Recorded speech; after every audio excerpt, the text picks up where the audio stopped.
شروع اللہ کا نام لے کر جو بڑا مہربان نہایت رحم والا ہے۔ اے پیغمبر صلی اللہ علیہ وآلہ وسلم، جو چیز اللہ نے تمہارے لیے جائز کی ہے تم اس سے کنارہ کشی کیوں کرتے ہو؟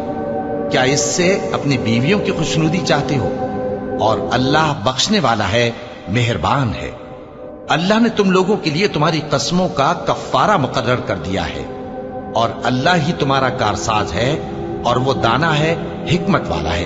اور یاد کرو جب پیغمبر صلی اللہ علیہ وآلہ وسلم نے اپنی ایک بیوی سے ایک بھید کی بات کہی تو اس نے دوسری کو بتا دی، پھر جب اس نے اس کو ظاہر کر دیا اور اللہ نے اس حال سے پیغمبر صلی اللہ علیہ وآلہ وسلم کو آگاہ کر دیا تو پیغمبر صلی اللہ علیہ وآلہ وسلم نے ان بیوی کو وہ بات کچھ تو جتائی اور کچھ نہ بتائی۔ سو جب وہ بات ان کو بتائی تو وہ پوچھنے لگیں کہ آپ کو یہ کس نے بتایا؟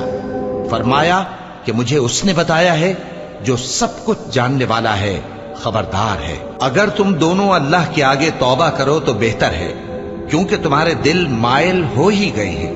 اور اگر پیغمبر صلی اللہ علیہ وآلہ وسلم کے خلاف باہم اعانت کرو گی تو اللہ اور جبریل اور نیک کردار مسلمان ان کے حامی اور دوستدار ہیں، اور ان کے علاوہ سب فرشتے بھی مددگار ہیں۔ اے ازواج نبی، اگر پیغمبر صلی اللہ علیہ وآلہ وسلم تم کو طلاق دے دیں تو عجب نہیں کہ ان کا پروردگار تمہارے بدلے ان کو تم سے بہتر بیویاں دے دے، مسلمان، ایمان والیاں، فرما بردار، توبہ کرنے والیاں، عبادت گزار، روزہ رکھنے والیاں، شادی شدہ اور کنواریاں۔